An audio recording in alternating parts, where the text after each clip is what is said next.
Hi hello welcome back to our channel. അപ്പോൾ നമ്മുടെ പുതിയൊരു വീഡിയോയിലേക്ക് എല്ലാ കൂട്ടുകാരെയും സ്വാഗതം ചെയ്യാണ് കേട്ടോ.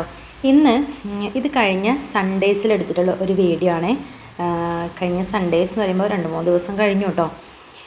അപ്പോൾ ഇന്നത്തെ ഒരു ശരിക്കും ഒരു പീരിയഡ്സിൻ്റെ കഥയും കൂടിയാണ് കേട്ടോ പറയാനുള്ളത്. ഞാനിങ്ങനെ അടിച്ചു വരുന്നപ്പോൾ നിങ്ങൾ വിചാരിക്കുന്നുണ്ടാവും ദൈവമേ നിലത്തിന് നോവും വേദനിക്കും എന്നുള്ള രീതിയിലാണ് ഞാൻ അടിച്ചു വരുന്നത്. അത് വേറൊന്നുമല്ല, പീരിയഡ്സ് ആയിട്ടൊക്കെ ഇരിക്കുകയാണ്. അപ്പോൾ അതുകൊണ്ട് തന്നെ വയറുവേദനയൊക്കെ ഉള്ളതുകൊണ്ടാണ് ഇതുപോലെ ഇങ്ങനെ 8-10 എന്നുള്ള രീതിയിലൊക്കെ ഇന്നലെ പുറപ്പെട്ട വണ്ടി പോലെ ഞാൻ ഓരോന്ന് ചെയ്യണത് കേട്ടോ. അപ്പോൾ ഈ ഒരു വേദന എന്ന് പറഞ്ഞാൽ ഇതുള്ളവർക്ക് അറിയാൻ വേണ്ടി പറ്റും. ഒന്നും ചെയ്യാൻ തോന്നില്ല. നമ്മൾ തന്നെ ഒറ്റയ്ക്കാണ് നിൽക്കണമെങ്കിൽ നമ്മൾ ശരിക്കും പറഞ്ഞാൽ എന്താ എണീക്ക് പോലും ഇല്ല രാവിലെ അല്ലേ. അത്രയും സഹിക്കാൻ പറ്റാത്ത വേദനയാണ്. അപ്പോൾ അതിന് ചെറിയൊരു ആശ്വാസം വരാൻ വേണ്ടിയിട്ടൊക്കെ ചിലപ്പോൾ നമ്മൾ വർക്ക് ചെയ്യണവരൊക്കെ ആണെന്നുണ്ടെങ്കിൽ ഞാനൊക്കെ മുമ്പ് എപ്പോഴും ഒരു ഗുളിക ഫസ്റ്റ് ഡേ കഴിക്കാതെ ഇരിക്കലേ ഇല്ല കേട്ടോ. അങ്ങനെ കുറേ നാൾ അങ്ങനത്തെ ഗുളിക കഴിച്ചിട്ട് തന്നെയായിരുന്നു നമ്മൾ ഓരോ പണികളും കാര്യങ്ങളൊക്കെ നടക്കണത്. അല്ലെങ്കിൽ ഉലുവ വറുത്തിട്ട് തിളപ്പിച്ച് വെള്ളം കുടിക്കുക, അങ്ങനെയൊക്കെ ചെയ്യും കേട്ടോ. പല മാർഗ്ഗങ്ങളും നോക്കും നമ്മൾ. എന്താ പറയുക, നമ്മളതായ രീതിയിൽ അമ്മമാർക്ക് അറിയണതൊക്കെ ഉണ്ടാവുമല്ലോ, അങ്ങനത്തതൊക്കെ ഓരോന്നൊക്കെ ചെയ്യും. പണ്ട് മുരിങ്ങേൻ്റെ ഒക്കെ തൊലിയൊക്കെ ഇട്ടിട്ട് അതിൽ നിന്ന് ചെറിയ കഷ്ണം തൊലിയൊക്കെ എടുത്തിട്ട് ഈ ഉലുവ വെള്ളത്തിലിട്ട് തിളപ്പിച്ചിട്ട് അങ്ങനെയൊക്കെ കുടിച്ചിട്ടുണ്ട് കേട്ടോ. പക്ഷേ വേദനയ്ക്കൊക്കെ തോന്നുന്നു അങ്ങനെ വലിയ കുറവൊന്നും പറയാനുണ്ടാവില്ല. ഞാൻ പിന്നെ എനിക്ക് ഇങ്ങനെ അമർന്ന് ഇങ്ങനെ കിടക്കുമ്പോൾ ഒരു ആശ്വാസമായിട്ട് തോന്നും. പെയിൻ കൂടുതലാണെന്നുണ്ടെങ്കിൽ പിന്നെ ഛർദ്ദിക്കലും അതൊക്കെ കൂടെ അടിച്ചേക്കുക ഒക്കെ പരിപാടികളായിരിക്കും കേട്ടോ. അങ്ങനെ എന്തായാലും ഈ ഒരു മാസം എനിക്ക് സാധാരണ പീരിയഡ്സിൻ്റെ ഫസ്റ്റ് ഡേ മാത്രമാണ് നല്ല പെയിൻ ഉണ്ടാവുക. അന്നത്തെ ഒരു ദിവസം ഭയങ്കര പെയിനാവും. അപ്പോൾ എന്താ പറയുക, കട്ടക്കന്നെയാവും, എണീക്കാൻ പറ്റാത്ത രീതിയിലായിരിക്കും. പക്ഷേ ഇപ്രാവശ്യം എന്താണെന്ന് അറിയില്ല, ആ ഒരു വേദന എനിക്ക് 2-3-4 ദിവസം ഉണ്ടായിരുന്നു കേട്ടോ. വേദനയിൽ കുറച്ച് എന്താ പറയുക, അതിൻ്റെ ഒരു കാഠിന്യം കുറച്ച് ചെറുതായിട്ടൊന്നും കുറവുണ്ടായിരുന്നു. അങ്ങനെ കുറവുള്ളൊരു ദിവസമാണ് കേട്ടോ ഇത്. അതുകൊണ്ടാണ് ഇപ്പോൾ ഇങ്ങനെ എണീറ്റൊക്കെ നിന്ന് ഓരോ പണിയെടുക്കണം. അല്ലെങ്കിൽ ഇതും ചെയ്യൂല കേട്ടോ, കിടക്കന്നെയായിരിക്കും. പക്ഷെ എത്ര വയ്യെങ്കിലും നമ്മൾ ചെയ്യേണ്ട പണികളൊക്കെ ചെയ്ത് വെച്ചിട്ടുള്ളൂ കിടക്കുക, അത് അത്രയേ ഉള്ളൂ. ഇനിയിപ്പോൾ അത്രയും വയറുവേദനയാണെന്നുണ്ടെങ്കിലും കുറച്ച് നേരം ഞാൻ പോയി കിടക്കും, അല്ലെങ്കിൽ ഞാൻ ഗുളിക കുടിക്കും. എന്നിട്ട് ഒന്ന് വേദന കുറയാമെന്ന് തോന്നുമ്പോൾ വേഗം വന്ന്, അതായത് കുക്കിംഗ് വേഗം തീർക്കും. മക്കൾക്ക് ഫുഡ് ഉണ്ടാക്കണം, അപ്പോൾ അത് വേഗം തീർത്തിട്ട് വീണ്ടും പോയിട്ട് കിടക്കും. അങ്ങനെയൊക്കെയാണ് കേട്ടോ. അപ്പോൾ എന്തായാലും ഇന്നിപ്പോൾ ഒരു വയറുവേദന ഉള്ളൊരു ദിവസം തന്നെയാണ്. ഞാൻ എന്തായാലും എല്ലായിടത്തും നിന്ന് അടിച്ചു വാരൽ കഴിഞ്ഞിട്ട് തുടച്ചിടുകയാണേ. അപ്പോൾ പലരും പറയണേക്കെ അങ്ങനെ പെയിൻ കില്ലർ കുടിക്കരുത് എന്ന് പറയും. പക്ഷെ നമ്മൾ വേണമെന്ന് വിചാരിച്ചിട്ടല്ല കുടിക്കണത്. ഇതുപോലെ നമുക്ക് വീട്ടിൽ വേറെ ആരും ഇല്ലെങ്കിൽ പിന്നെ നമ്മൾ എന്താ പറയുക, ഒരു മരുന്ന് ഗുളിക കുടിക്കൽ നിർബന്ധമാണ് വേദന പോകാനുള്ള. എന്നാലുള്ള നമ്മൾ എന്തെങ്കിലും പണി നടക്കുക. പിന്നെ അത് മാത്രമല്ല, നമ്മൾ വർക്ക് ചെയ്യണവരൊക്കെ ആണെന്നുണ്ടെങ്കിൽ നമുക്ക് ഈ ജോലിക്കൊക്കെ പോകുമ്പോൾ ഈ വയറുവേദന വെച്ചിട്ട് വർക്ക് ചെയ്യുക എന്നുള്ളത് നടക്കില്ലല്ലോ. അപ്പോൾ അതുകൊണ്ടാണ് ഇങ്ങനെ ഈ ഒരു ഗുളിക കുടിക്കണത്. പക്ഷേ ഇപ്പം എനിക്ക് ഗുളിക കുടിക്കുമ്പോഴത്തേക്കും ആദ്യമൊന്നുമില്ല. ഇപ്പം എനിക്ക് അങ്ങനെ ഒരു ഗുളിക കുടിച്ച് കഴിഞ്ഞാൽ തലമിന്നണ പോലെ വരുന്നുണ്ട്. പിന്നെ ഛർദി കൂടുതലാവുകയാണ്. മുമ്പൊന്നും അങ്ങനത്തെ പ്രശ്നം ഉണ്ടായിരുന്നില്ല കേട്ടോ. പിന്നെ ഇതിനിടയ്ക്ക് ഞാൻ ആയുർവേദ കടയിൽ നിന്ന് ഇങ്ങനെ ഇതുപോലെ പീരിയഡ്സിൻ്റെ വയറുവേദന എന്ന് പറഞ്ഞിട്ട് ഗുളിക വാങ്ങിയിരുന്നു. പക്ഷെ അത് കഴിച്ചിട്ട് നമുക്ക് തീരെ ഒരു പെയിൻ കുറയണതായിട്ട് തോന്നിയിട്ടില്ല. പക്ഷെ ഇങ്ങനെയൊക്കെയാണെങ്കിൽ ഞാൻ മക്കൾക്കൊന്നും അങ്ങനെ വയറുവേദന ഉണ്ടാകുമ്പോൾ ഞാൻ ഈ ഒരു ഗുളിക ഞാൻ കൊടുക്കലില്ല കേട്ടോ. അവരോട് കഴിയുന്നതും അങ്ങനെ ചൂടുവെള്ളമൊക്കെ കൊടുത്തിട്ട് അങ്ങനെ നിർത്തലാണ്. അല്ലാതെ ഒരിക്കലും ഗുളിക കൊടുക്കലില്ല. ഞാൻ ഏതായാലും ഇപ്പോൾ ഗുളിക കുടിച്ച് ഇങ്ങനെയായി എന്ന് വിചാരിക്കും കേട്ടോ. പിന്നെ അത് മാത്രമല്ല, ഇപ്പം ഈ ഒരു മാസം പിന്നെ എനിക്ക് വേറൊരു പ്രശ്നം കൂടെ തോന്നി. കാരണം സാധാരണ പീരിയഡ്സിൻ്റെ ആ ഒരു വേദന ഫസ്റ്റ് ഡേയും സെക്കൻഡ് ഡേയും മാത്രമായിരിക്കും. ഫസ്റ്റ് ഡേ നല്ല പെയിനായിരിക്കും, സെക്കൻഡ് ഡേ ഒന്നൊരു കുറവുണ്ടാവും, അങ്ങനെയാണ്. പക്ഷേ ഈ ഒരു ഇപ്രാവശ്യത്തെ വേദന 3-4 ദിവസം ഉണ്ടായിരുന്നു എന്ന് ഞാൻ പറഞ്ഞല്ലോ. അതിൽ ചിലപ്പോൾ എനിക്ക് കുറേ മുമ്പ് നമ്മളെ വീഡിയോ കണ്ടെങ്കിൽ അറിയാൻ വേണ്ടി പറ്റും, യൂട്രസിൽ ചെറിയൊരു സിസ്റ്റ് ഉണ്ട് എന്ന് പറഞ്ഞിരുന്നു മുമ്പ് കേട്ടോ, ഒരു 1.5 വർഷമൊക്കെ മുന്നേ. അപ്പോൾ അന്ന് ഞാൻ കണ്ടിന്യൂസ് ആയിട്ട് നമ്മൾ ഡോക്ടറെ കാണിച്ചൊരു ഗൈനക്കോളജിസ്റ്റിനെ കാണിച്ചിട്ടുണ്ടായിരുന്നു. വണ്ടൂർ നിംസിലായിരുന്നു ഞാൻ കാണിച്ചിരുന്നത്. ഒരു മെഹർബ ഡോക്ടറായിരുന്നു കേട്ടോ. എൻ്റെ ഡെലിവറി ഒക്കെ എടുത്തിരുന്ന ആ ഒരു ഡോക്ടറായിരുന്നേ മുമ്പത്തെ. ഞാൻ ആ ഡോക്ടറെ കാണിച്ചു. അതുകൊണ്ടല്ല കേട്ടോ അവരെ കാണിച്ചത്. വണ്ടൂർ ഒരു നല്ല ഡോക്ടർ എന്നുള്ള രീതിയിലാണ് അവരെ കാണിച്ചപ്പോൾ ഇങ്ങനെ സ്കാൻ ചെയ്തിട്ട് മരുന്ന് കുടിക്കാൻ 1 മാസത്തേക്കുള്ള മരുന്ന് അന്ന് വാങ്ങിയിട്ട് ഞാൻ പോന്നു. പക്ഷേ ആ ഒരു ഗുളിക കുടിച്ചിട്ട് നമുക്ക് ഈ റീഡിങ്ങിനൊന്നും, അതായത് വർക്കിന് പോകാൻ പറ്റാതെ എനിക്ക് ഭയങ്കര ക്ഷീണമൊക്കെ തോന്നിയപ്പോൾ ഞാൻ പിന്നെ എന്ത് ചെയ്തു, നേരെ ഹോമിയോയിൽ അബീബ ഡോക്ടറെ ഉണ്ടോ കാണിച്ചത്, നമ്മളവിടെ പൂക്കോട്ടും അടുത്തുള്ള. പക്ഷേ ഞാനൊരു 6 മാസം ആയപ്പോഴത്തേക്കും പിന്നെ എനിക്കങ്ങനെ വേറെ പ്രത്യേകിച്ച് പ്രശ്നങ്ങളോ വേദനയോ കാര്യങ്ങളൊന്നും ഇല്ലാതെ ഇരുന്നപ്പോൾ ഞാനത് നിർത്തി. അപ്പോൾ എനിക്കിപ്പോൾ തോന്നുന്നു മേ ബി ഇനിയിപ്പോൾ അതിൻ്റെ നിർത്തിയിട്ട് ഇപ്പോൾ കുറേ നാളായിട്ടോ നിർത്തിയിട്ട്. അതുകൊണ്ടായിരിക്കുമോ ഇനിയിപ്പോൾ എന്തെങ്കിലും ഇതിനെക്കുറിച്ച് അറിയണമെന്നുണ്ടെങ്കിൽ ഒന്ന് സ്കാൻ ചെയ്യേണ്ടി വരും. അതാണോ എന്ന് എനിക്കറിയില്ല, അങ്ങനെ എനിക്ക് തോന്നുക. അല്ലെങ്കിൽ ഇത്രയും ദിവസം അങ്ങനെ ഒരു വേദന ഉണ്ടാവില്ലല്ലോ എന്നുള്ളത് തോന്നുന്നുണ്ട്. എന്തായാലും അറിയില്ല. പിന്നെ ചിലപ്പോൾ ഞാൻ വിചാരിക്കും സ്കാനിങ് ഒന്നും ചെയ്യണ്ട, ഇത് അറിഞ്ഞു കഴിഞ്ഞാലാണല്ലോ പ്രശ്നം എന്ന് വിചാരിക്കും. അങ്ങനെ പല സമയത്തും പല തോന്നലാണ് കേട്ടോ. എന്തായാലും ഇനി അടുത്ത മാസമൊക്കെ ആകുമ്പോഴത്തേക്ക് ഇതിൻ്റെ പ്രശ്നങ്ങളൊന്നും ഇല്ലാതിരിക്കട്ടെ എന്നാണ് വിചാരിക്കണേ. അങ്ങനെ 8-10 നമ്മൾ അടിച്ച് വാരലും തുടക്കൽ പരിപാടികളൊക്കെ കഴിഞ്ഞിട്ടുണ്ട് കേട്ടോ. അപ്പോൾ ഇനി ഞാൻ കുളിക്കാൻ വേണ്ടി നിൽക്കുകയാണ്. അപ്പോൾ കുറേ ദിവസമായിട്ട് നമ്മൾ തലയിലൊക്കെ ഒന്ന് എണ്ണ തേച്ചിട്ട് കുറേ ദിവസം ആയിട്ടുണ്ടായിരുന്നു. അപ്പോൾ ഒന്ന് എണ്ണയൊക്കെ തേച്ചിട്ട് ഒന്ന് തലയൊക്കെ നനച്ച് എണ്ണയൊക്കെ തേച്ച് കുളിക്കുമ്പോൾ ഒന്ന് ഞാൻ എന്നെ തന്നെ അങ്ങനെയാണൊന്ന് ഉഷാറാക്കി എടുക്കണത് കേട്ടോ. അങ്ങനെയൊക്കെ എനിക്ക് തോന്നി. ഞാൻ ഓക്കെ അല്ല, മെൻ്റലി ഫിസിക്കലി ഞാൻ ഓക്കെ അല്ലെങ്കിൽ എനിക്ക് തോന്നും നന്നായിട്ട് എണ്ണയൊക്കെ തേച്ചിട്ടൊന്നൊരു കുളി പാസ്സാക്കാം. അപ്പോൾ അപ്പോൾ ഒന്ന് ഉഷാറാവുമെന്ന് നമുക്ക് തോന്നുമല്ലോ. അങ്ങനെയൊക്കെ കേട്ടോ. അപ്പോൾ എണ്ണ തേച്ച് കൊടുക്കുക. നമ്മൾ കാച്ചിയ എണ്ണയാണ് ഞാനിപ്പോഴും ഉപയോഗിക്കുന്നുണ്ടെങ്കിൽ കാച്ചിയ എണ്ണയാണ് ഉപയോഗിക്കുന്നത്. അല്ലെങ്കിൽ ഒന്നും ഉപയോഗിക്കില്ല, വെറുതെ ഇങ്ങനെ വെള്ളത്തിൽ കൊണ്ടുപോയി കഴുകണം, സോപ്പ് വയ്ക്കണം, അങ്ങനെയൊക്കെയാവും കേട്ടോ. എണ്ണ ഉപയോഗിക്കുന്നുണ്ടെങ്കിൽ നമ്മൾ കാച്ചിയ എണ്ണ തന്നെയാണ് കേട്ടോ ഉപയോഗിക്കുന്നത്. പിന്നെ അപ്പം അങ്ങനെയൊക്കെയായിരുന്നു. ലോങ് വീഡിയോ ചെയ്തിട്ട് കുറച്ച് ദിവസമായും തോന്നുന്നുണ്ട്. ഇടയ്ക്ക് ചെറിയ തിരക്കും കാര്യങ്ങളും വരുമ്പോൾ ലോങ് വീഡിയോ ഇടാനൊന്നും ഇങ്ങനെ ഒരു മടിയാവും കേട്ടോ. പിന്നെ അതിന് മുമ്പ് എടുത്തു വെച്ചതൊക്കെ ഉണ്ടെങ്കിൽ നമ്മൾ എഡിറ്റ് ചെയ്തുകൊണ്ടിരിക്കുമ്പോൾ പിന്നെ സ്വാഭാവികമായിട്ടും എന്തൊക്കെ ഒരു മറവി കാര്യങ്ങൾ വരും ചെയ്യും കുറേ ദിവസം ആകുമ്പോഴത്തേക്ക് കേട്ടോ. ഇതിപ്പോൾ ഞാൻ പറഞ്ഞല്ലോ ഞായറാഴ്ച ദിവസമാണ് അത്. പക്ഷെ ഞായറാഴ്ച ആണെങ്കിലും എനിക്കിന്ന് ശരിക്കും റീഡിങ് ഉണ്ട് കേട്ടോ. ഞാൻ റീഡിങ്ങിന് പോകുന്നുണ്ട്. സാധാരണ ഞായറാഴ്ച ദിവസങ്ങളിൽ അവധിയാണ്. പക്ഷെ എനിക്ക് എന്താ പറയുക, ഞാനിനി പറഞ്ഞ 2 ദിവസം മുന്നേ വയറുവേദന കൂടുതലായതുകൊണ്ട് ഞാൻ അന്ന് വർക്കിന് ഇറങ്ങിയിട്ടുണ്ടായിരുന്നില്ല. അപ്പോൾ എനിക്ക് അന്ന് തീർക്കേണ്ട റീഡിങ് ആണിത്. അപ്പോൾ ഞാൻ ഇന്ന് ഉച്ചയ്ക്ക് ശേഷം റീഡിങ്ങിന് ഇറങ്ങണം എന്നാണ് വിചാരിക്കുന്നത്. നമ്മൾ സമയത്ത് കൊടുക്കേണ്ട ബില്ലുണ്ടാവുമല്ലോ, അപ്പോൾ അത് ആ സമയത്ത് തന്നെ കൊടുക്കണമല്ലോ. അപ്പോൾ അതുകൊണ്ട് അല്ലാതെ വാട്ടർ അതോറിറ്റി ഞായറാഴ്ച ഓഫാണ് കേട്ടോ.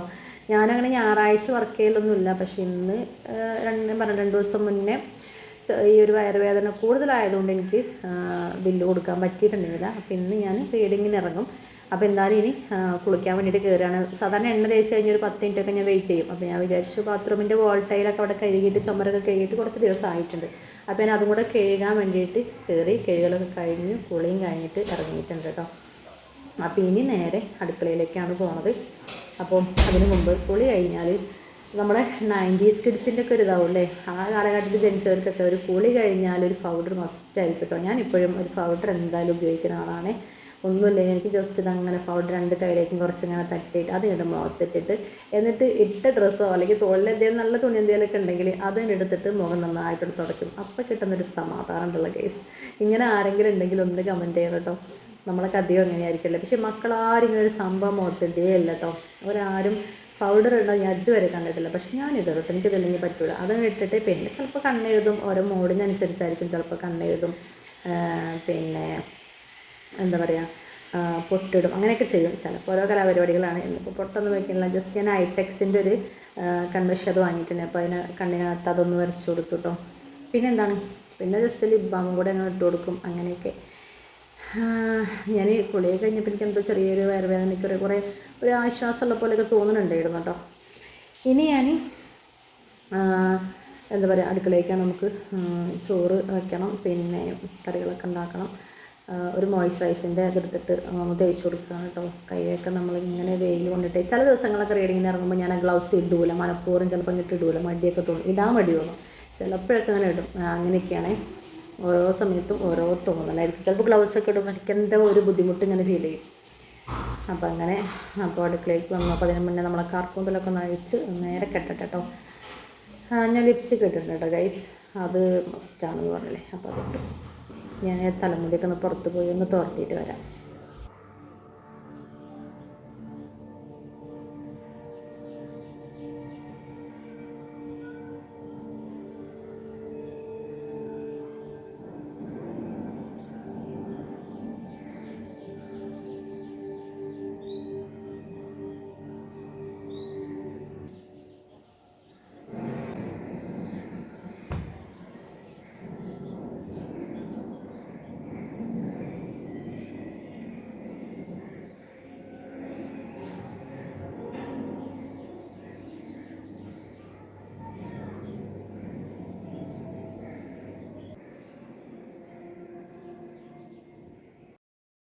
ഞാൻ രാവിലെ തന്നെ കുറച്ച് സോയാബീൻ വെള്ളത്തിലിട്ട് വെച്ചിരുന്നു കേട്ടോ. അപ്പോൾ ഇന്ന് സോയാബീൻ വെച്ചിട്ട് എന്തെങ്കിലും ഒരു പിന്നെ കറി ഉണ്ടാക്കാം. കറിയല്ല, ചോറിനൊരു കൂട്ടാൻ പോലെ അങ്ങനെ ഫ്രൈ ആക്കി അങ്ങനെ എടുക്കാം. പിന്നെ മോര് കുറച്ചിരിക്കുന്നുണ്ട്, അപ്പോൾ അതുകൊണ്ട് വേണമെന്നുണ്ടെങ്കിൽ മോര് കാച്ചാം. ഇതൊക്കെയാണ് പ്ലാൻ കേട്ടോ.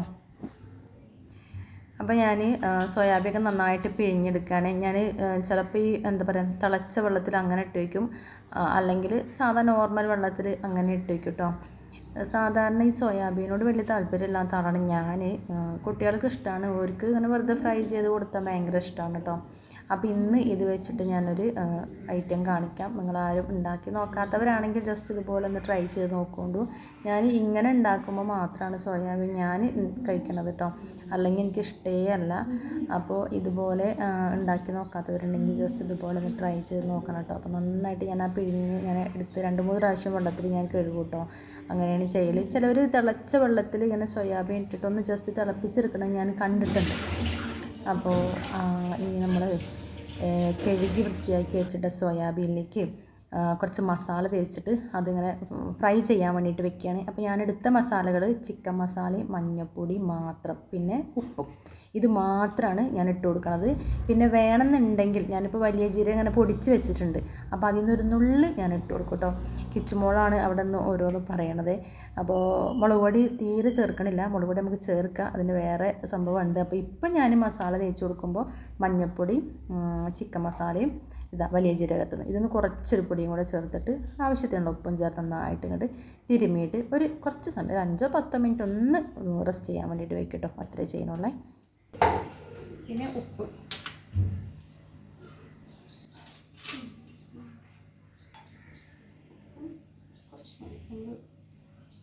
ഇതിലിടുകയാണ്. ഇത് വേറെ സംഭവം ആക്കാൻ വേണ്ടി പോകുന്നത്. നന്നായിട്ട് തിന്നിട്ട് സമാധാനത്തിൽ പോയണ്ടാവും. കഴിച്ചിട്ടില്ല പോണേ, കഴിച്ചല്ലേ ഇവരുണ്ടാക്കി വെച്ച സമാധാനം. ഇത് ഉപ്പ് കുറവാണ്, ഉപ്പില്ല. പക്ഷെ എന്താ വെച്ചാൽ നമുക്ക് ഓക്കെ മസാലയൊക്കെ തേച്ച് അവിടെ ഇരിക്കട്ടെ.